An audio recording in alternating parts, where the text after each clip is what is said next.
I'm Penelope. And I'm Steven, and we're the Golden Filter. Golden Filter, yep. We are currently in the buildings of the Hilton at South by Southwest in Austin, Texas. It's very loud.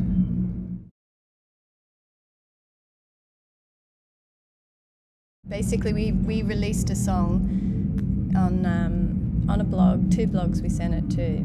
We knew them already, and they posted the song, which was Solid Gold, and then it just sort of snowballed from there, right? That's it. We just sent it to 2 blogs, and then this whole web of people, a lot of UK, America, and they all just sort of jumped on, and then it just sort of snowballed.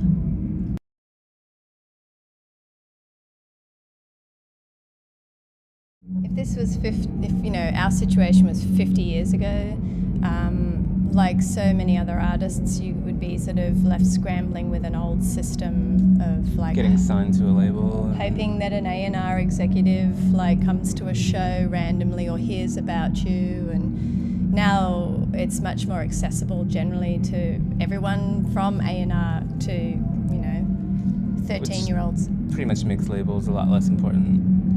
Exactly.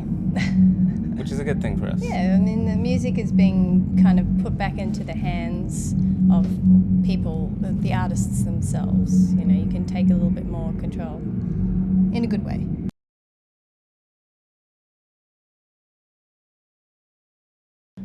No way to read. There's both, but it's worth it. I mean, absolutely. There's definitely awesome music being made now, and that may not have been made before.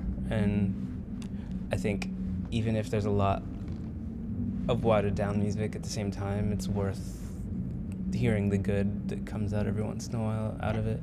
And actually the irony of the watered down music that may be out there as well is that I think it's making people realize that it's not this enigma. And there's still the enigma of the musician or whatever, but it's like, I can do that. I can go home and maybe do that too. It makes it more it's hands-on for everybody. So, yeah. And that goes with everything. Videos, people, I mean, labels are poorer than ever, so bands are making their own videos and doing their own photography like we do, and it's a good thing.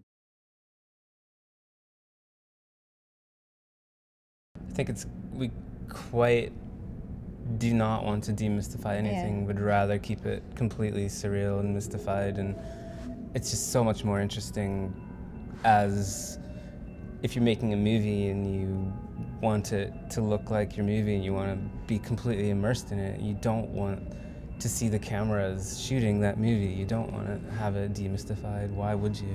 It would be super easy for everybody to know everything and instantly. And that would be extremely boring, and we wouldn't have anyone using their imaginations or using other senses other than what they're just essentially would be spoon-fed. If you take MySpace, for instance, and you see everybody's page with every song and fact and every show photographed and every single thing they've done everywhere, it's just kind of It's just a bit boring. Is that a train? In a lot of ways, yeah, that was the whole startup of us not putting photographs on our MySpace, was because everybody had billions of photographs of everything, and it's just if I have a favorite band, I don't want to see every single photo, or say 50 photos of one show, and I just think that that's insane, so I thought, hey, let's tone it down and let people But as far as imagine. it's still getting on, twittered and Facebook, this and that, it's just, you cannot stop that. You have, and that's why we want to still keep the mystery, because if you don't hold it in, it'll be like a train wreck, and it'll just be and it'll be all over, like some sort of weird Big Bang thing, Well, if we were planning on being around for 1 year only, it would be awesome to just tell everybody everything and have that be it. But if you kind of want to be around for longer than that, then yeah. I mean, you can't stop the train, but you'd like to at least formulate some sort of speed that is suitable for a healthier perspective long term, I think, because everything's just moving so fast, you know.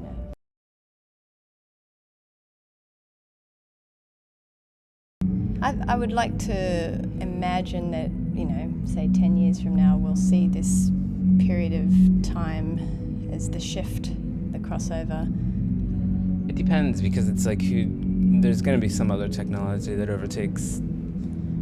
New media is going to change to something new that doesn't exist anyway, so I'd be curious to see what actually happens to the major label situation, like how they're going to be able to maintain. There'll be like maybe 2 Big Brother type situations trying to buy everybody out or control, or I don't know. And then there'll be everybody else underneath. I don't know, I guess it's creating like this rift, but it's a positive one. It's like you choose your side, maybe. it's a revolution. Excellent.